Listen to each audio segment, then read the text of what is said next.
Hi, it's me again with Corel Tips and Tricks. Somebody sent me a really good question, something I never have thought of before.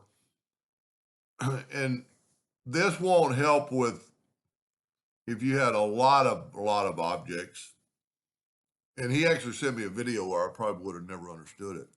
So if you select that item, it's showing you that rectangle, but there's still some below it and above it.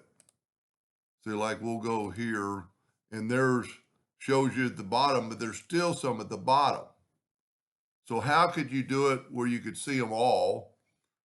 And it'd be neat if it was a way to do it another way. The only way I know how to do it is go right here to this resize list. And you could actually, depending on how many you got, make it a little bit bigger. So I can see them all now. So there's that one at the very bottom. There's that one at the very top. And all the ones in between, you can see them. I'm kind of sorry there's not a better answer to do what he was thinking.